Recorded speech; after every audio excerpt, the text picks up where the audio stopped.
In this episode of Made to Imagine, we are asking the question, what separates a location-based experience that thrives from one that flatlines? And helping me to unpack that question and hopefully answer it is John Whitehead. John has been one of our lead project consultants here at Greenspan for over 5 years, and prior to that, built, owned and operated his own mini golf business that he successfully sold before joining us on this side of the table. And now he provides valuable real-world insight into the realities of embarking on a journey into the social entertainment business, advising on everything from mini golf to turnkey multi-attraction FEC builds. So without further ado, here's my chat with John. John, thanks for joining me. Hey, how you doing? So I've given the listeners a very brief intro to you and your background, but I'm keen to expand on it a little and set the scene for our conversation. So the question that I want to start with is actually what drew you into the mini golf business in the first place? Try and give us a taste of when and how you justified that decision to invest in a social entertainment attraction. Yeah, good question. It certainly wasn't something I set out to get involved in, really. I was spent a lot of time over in the States, sort of mid-2000s, working over there. And in the evening, all we did was play putt-putt, as they called it at the time. And I'd never seen anything like this, because over here in the UK, there was the old concrete, Eternit, metal courses you see. We probably still do call them crazy golf at the seaside and those sort of locations. So I sort of, it was a light bulb moment where I thought, for years, all we've been doing in the entertainment industry at that sort of, as it was then, £6, £7, £8 price point was 10-pin bowling or cinema. Laser Quest had a go at it, but not really got too far. So just a number of sort of light bulbs started turning on in my head that, there was an opportunity for high-end indoor quality entertainment in the mini golf realm it was at that point. And to take some of these incredible sort of worlds that have been created, themed worlds that have been created that you see in the States, and to bring that to the UK. And it dawned on me pretty quickly that I'd need to be indoors if it was going to be successful all year round at that point. Mainly for me being in Birmingham, it's not the most touristy of locations, so I needed to attract the local demographics, local market regularly. So it's something that I didn't go out to look for, but when I realised the quality of these courses and started to look at business plans for them, it became a no-brainer. It really did. It was the hardest point was finding a location, finding somewhere that was big enough, finding somewhere that would listen to me, because at that point, the property market was buoyant, units were expensive, and trying to find sort of 15,000 square feet at that point in a good leisure development was the toughest part, really. That and convincing the banks that it was a sensible use of their money as well. Fair enough. And I suppose getting into that world, once you decided to go down that route, was there anything that you quickly realised that you hadn't anticipated? You were like, right, I'm getting into this mini golf world for the first time. From the face of it, it can look quite, like, oh, this is easy. I just build a mini golf course and I start selling tickets. Yeah, I mean, builds are complex. I think we'll no doubt touch on it later, but to create something that is really high quality, really enjoyable, it's going to cope with 100,000 people through it a year, isn't easy. I sort of scoured the market in the UK back then, sort of 07, 08, and there weren't really anyone who would build these courses. There were landscape companies who would have a go, prop and theming companies who would have a go, but there was no one who came at it from a specific mini golf expertise. I had to sort of scour US markets at that point, and I think a lot of what I learned was found out in those first 6 months in terms of the complexity of these builds, and moreover, two most important things: quality and design. Making sure that what I put in was going to be something that would last and test, and last a test of time. But I think the biggest shock to me was the cost. To get something like this, it is a completely themed environment. You are trying to create something that is, along the lines of what, the big theming companies and Disney are doing. You're trying to create an environment and take people to an environment which is not what they're used to, and that's what they're willing to pay for. So I think the biggest shock to me was just all the setup costs. And as you rightly pointed out, it's not just the course, it's staffing, it's training, it's marketing, it's collateral for those things, it's insurance, it's CCTV systems, fire systems, licensing. The list is endless. So it was a quick learning curve. Yeah, I bet. And so now being on the kind of consultancy side of it all, what did you take from being an owner operator that you now bring to every project and provide that value to the people that work with us? Great question. I mean, I was lucky enough at the time that the sort of people I managed to speak to had been running and operating and building mini golf courses for 20, 30 years. And I think the first thing I learned was when you're a player of a mini golf, or you remember those really great holes, the complex holes, the tricky holes, the choice of route holes. But if we have 18 of those, it might be fantastic for that customer, but it won't be fantastic as a business because people will take far too long to get round. Kids will get frustrated.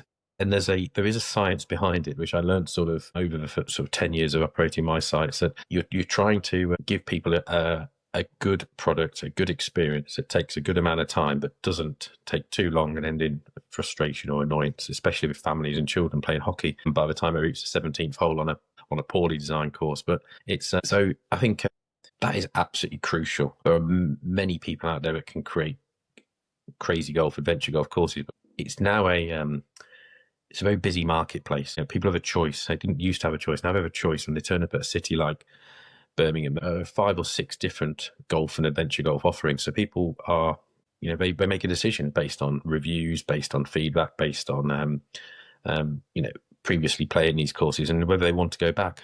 So that is really, really crucial. I think telling people that the actual product you put in is going to be the make or break of your business. That excites me. It excites me to pass on 10 years of knowledge of what makes a good course great, because you just need to make sure that those people that play are saying, it was okay, it was good, I might go again, but rather putting on reviews, unbelievable, fantastic, really enjoyed it, can't wait to go back, 5 stars. That is what will make your business successful. And it's only little things, little nuances in terms of the course design, in terms of the props, the quality, the materials, and also the staffing, the processes you employ. You said what other things as well as the course, and the welcome people get, the experience they get on and off the course, I think is imperative. And having all those processes and procedures in place is what's going to sort of let you rise to the top and keep people flowing in. You're absolutely right. And I think you see that people have less disposable income now, but also it seems like with social media and kind of everyone having a platform, everyone's a content creator, they're looking for the best experience. They're not just looking for the best mini golf to play. They're looking for, I've got an amount of money to spend. It's a smaller amount of money than maybe we used to have. And now I've got to make the right decision to go and have the best experience that I can have for that money. And I think that the onus on venues to provide something that, repeat business is important, but I think one of the biggest challenges these days is drawing people to that place for the first time versus all of the competition, So yeah, you're absolutely bang on. I want to change tact a little bit just towards you mentioned a bit about the investment side of things and what goes into it. I want to talk about that landscape a little bit. So the current state of play within mini golf and family entertainment in general from an investment standpoint, market analysis suggests that the multi-attraction entertainment business has grown by over 400% since 2020, and the market could be worth over 100 billion by 2030. And it's quite scary how close that actually is now. Why is mini golf and leisure attraction investment having the moment that it is right now? And if you were going through your original decision to invest now again, where would that investment be going in your mind? Yeah. It's a great question. For the first 10 years of running my business, there wasn't another indoor attraction for 50 miles. It's moved on at such a pace, as you say, and I think there's a number of reasons for that. Firstly is space. So when someone came wanting 15,000 square feet for an FEC or an adventure golf 10 years ago, those spaces were taken by your Debenhams, by those sort of large department stores. Those are no longer there. The internet has been basically the catalyst. By moving people onto the internet for shopping, it has left vacant units on the high street and in leisure parks. And landlords now have got this double problem of blank units that they're paying business rates on, but also wanting to attract people out. Now people, and I've said this since day one, leisure is a necessity. It doesn't matter how much you've got left in your bank at the end of a month. If it's a drink with your mates, little Johnny's birthday party, you will do something. You will go out and you will do something, and you can't do that on the internet. You can't play mini golf on the internet. You never will. You won't be able to throw darts on the internet. You never will. So that has really been a sort of a push and a pull to these units being available, and landlords actually wanting them in, and then using them as a hub to put other F&B and other attractions around them. So basically running as a loss leader, really. Please take this unit off us. firstly, there's been that real ability to gain a unit, but certainly wasn't there 10 years ago. But secondly, a demand by people to get out and do something. On top of that, the cherry on the cake is the whole concept of, when I was young, you could go out and have a drink and that was sufficient. Whereas now people want to go out, have a drink and tell people they're doing it, do something, photograph it, Instagram it, Facebook it. So again, you've got this position where you can create that environment. You can create a themed environment that people want to be in and a cool place to be. But then they do your marketing as well. So you're suddenly everyone's being told about what you are and what you're doing. And no one really says, I went to, John Lewis today. It was brilliant. But people will say, I went to FEC or Adventure Mini Golf, and this is what I did, and here's a photo of me doing it. So it's been a melting pot of push and pull factors, which have all come together to really create an opportunity for this to thrive. And I think the sort of final piece of that will be the tech, taking things that maybe were uncool in the past, darts or shuffleboard or shooting, and turning it into an attractive tech-led product that everyone can play is really, really clever, and has really enhanced the offerings that people can put. So even if someone doesn't like one attraction in a centre, they're probably going to find something they like, something they can do. Increases the dwell time, increases the F&B spend, and the cycle starts again.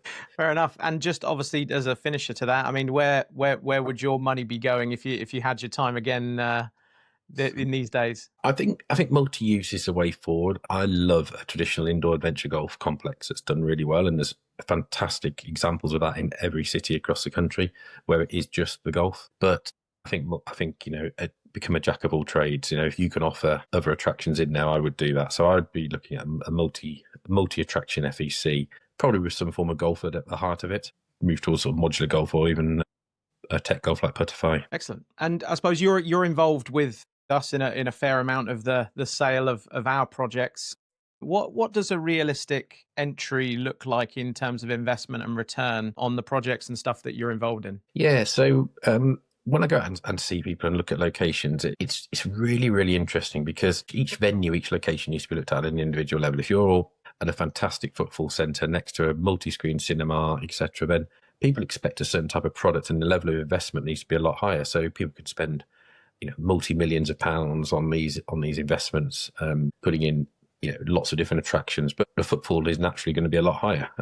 Footfall is going to be huge, and people are going out expecting to spend money. Likewise, if you're in a smaller town, smaller place, there's nothing else around, potentially the investment doesn't need to be quite as big, and the venue doesn't need to be quite as big.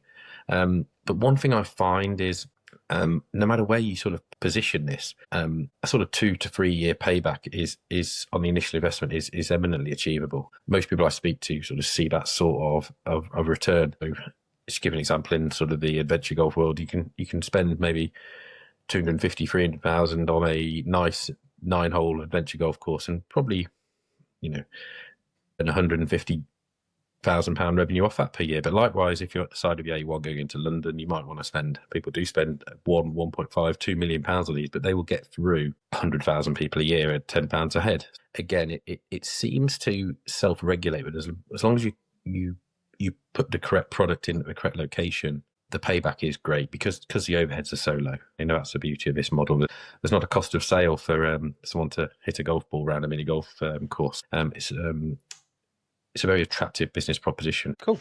And so what, in your experience, is the most common reason that new venues might underperform in their first 1 or 2 years? And I suppose as a side question to that, I mean, how important is the ancillary spend, the food and beverage and the other things, to the business model? Yeah, so I'll answer the last bit of that first. The F&B is crucial. The F&B and keeping people there. And we sort of, in the industry, talk about dwell time, keeping people there, keeping people doing something. So if someone's going to spend £20 for a game of darts or a round of mini golf, we can sell them some food and drink at the same sort of price point. We've doubled our revenue.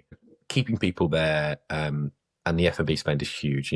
It can easily be 50%, in some cases more than that, of the revenue of the games and the attractions. The two main things that will cause businesses not to trade maybe as well as people think in the first few years, I think it's the products you offer and the layout you do. So again, it's something that Greenspan do really well, which is to have experts in that field who can look at these venues and lay them out correctly, make sure we've got the right number of seats, the right number of covers, even down to the right number of toilets and the right size kitchen, for the number of attractions that we have got. You can't have an FEC, for example, where people turn up and there's no attractions available. They might as well just go to the pub. But likewise, you can't have somewhere where people do the attractions and they can't get a drink and chat about it afterwards because you're losing income. So sort of going back to what I said about the adventure golf back sort of 20 years ago, it's having the experts, having the right people design this layout for you, get everything correct. They know which products work. They know which products are the most appealing. They know which products are the best on the market, and to go with those. And if you can do those two things, then you stand yourself in a very good stead for hitting the ground running with these businesses. Good stuff. And competitive socializing is the term that we've given in our industry to the location-based attractions that form that bridge between competitive sports and games and social entertainment. But increasingly, with the meteoric rise that they've seen, we've experienced many sports venues such as golf clubs and even sports stadiums. They're investigating investment options with us to kind of draw their audiences back for new reasons and compete in that social entertainment space. What I want to ask you is, with clients coming to us now about these environments, what is the key to delivering something great, and kind of on what foundations should venues today be building their businesses? Yeah, absolutely. So you've got to get the basics right first of all. Make it a welcoming, nice environment. But let's say we've done that. These games and these attractions need to be fun for all. We can't have an attraction, for example, at golf where the best golfer always wins, because that's not what we want. We're out with our friends, we're out with our family. And these attractions and playability of these attractions are designed to keep people in the game and to keep people enjoying it for longer.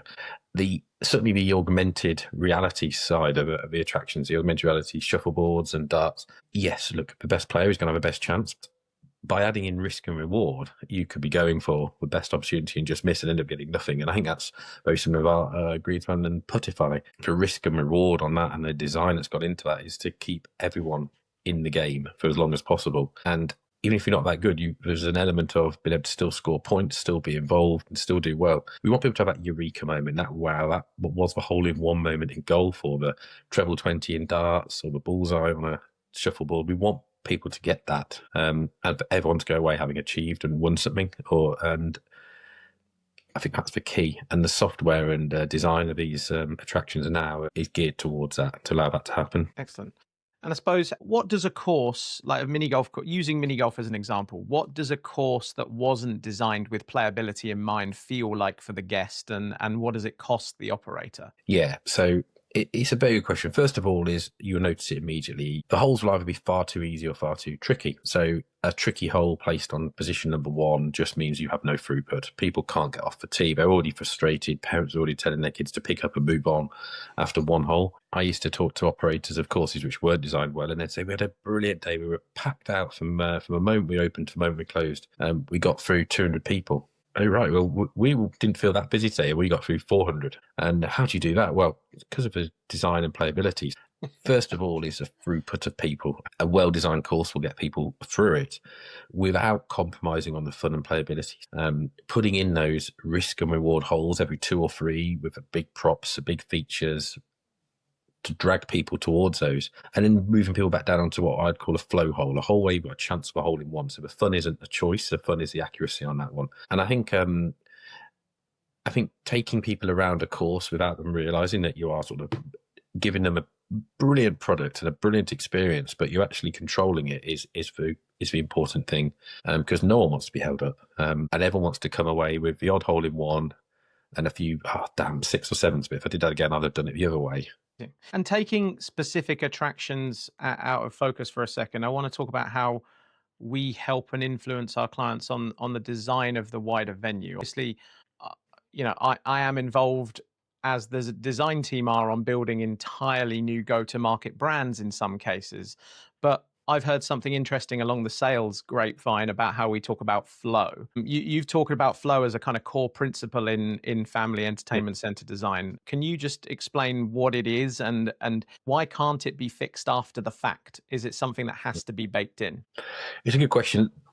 Until recently, there weren't many people that designed FECs. You had architects, you had shop fitters, but no one really designed an FEC bit. And that's because the products of an FEC are evolving all the time. What was in an FEC 5 years ago and what is in one now with Putify, augmented darts, they're new. So you need someone who is an architecturally based individual or company, but also has expertise of how these work. And I think that's where Greenspan come into their own, in that being able to look at this and put that flow together. And what we mean by flow is when you enter that unit, you are drawn in to a pay point surrounded by the activities that you can do, but you can see them, they're visual, they're not on top of you, you're not cramped, you're not working your way through people who are playing these activities. Some activities are compartmentalized, like the golf or tech shuffle or darts, they're compartmentalized, so people have a little bit of space and etc. But you can see everything, you can move around, you can get to the toilets, you can get to the bar, you can get to the pay point, you can get to the seats. And likewise, the flow when you're at an attraction and you want to get drinks or you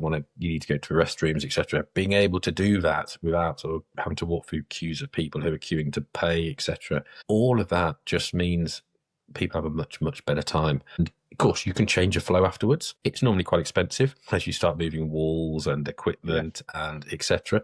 But if you do it right first time, get it right. It's just like with a house. Anyone can draw a house, but you use architects because they get it right for you and how you're going to use it. And it's exactly the same in the FEC and mini golf world. Come to the experts, get it done right, get it laid out correctly, and get great feedback, great customer interaction and journey from day one would be my advice. Excellent. And how does poor flow show up in a venue's revenue performance, and kind of where are most operators who maybe already have venues currently feeling the pain of bad flow the most? Yeah, so it'll be two main areas. One will just be people milling around, not spending. They're waiting, they're queuing, they're trying to find things. It's like with airplanes, they don't make any money when they're parked. It's the same with an FEC. If people are standing around, they're not drinking, eating, or playing, then there's no benefit. So the good flow is crucial to that. And then in revenue, in that if you haven't got enough of the right attractions for the people that are asking for them and they're leaving, your revenue will be hit immediately. And it doesn't just be hit with that one customer who couldn't get a lane or couldn't get an attraction slot. It's when they tell everyone about it on social media that the problem starts. So in this modern world, it's exacerbated.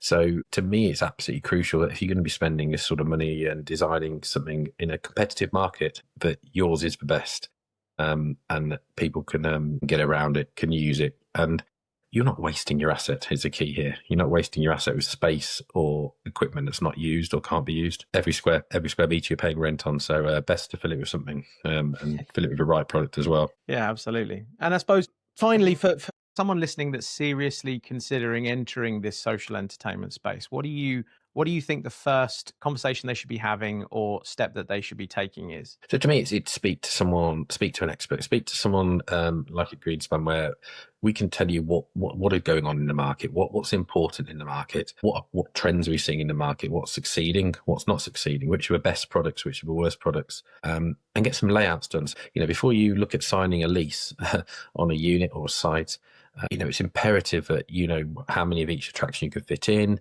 and you can look at the business model and say, will this work? I think sometimes people find the units and go, that's a unit, that's great, and then they get to the design stage and sort of make something work inside it, and it's just never quite as good doing it that way around. So my number one piece of advice would be to get the experts on board first of all, and feed what you can put in there, and what would work in there. Feed that into your business plan, so that you know what your revenue can be, rather than letting the rather than letting the tail wag the dog, rather than letting the unit depict and tell you what you can put in there. Find out what you put in first, and then do the deal on the unit based on that. That'd be my number one piece of advice. Amazing. And there are some questions here that I've also got that were more of a kind of short format quick fire, but I didn't include them in my little brief to you about what we were going to talk about. Just quickly, what's the most underrated element of a great mini golf experience? The most underrated element is risk and reward. Having to make that decision on the tee, what you do, and someone then making a different decision, and see who wins out, see who gets that hole in the less number of shots. That's the crux of a good mini golf course to me. Amazing.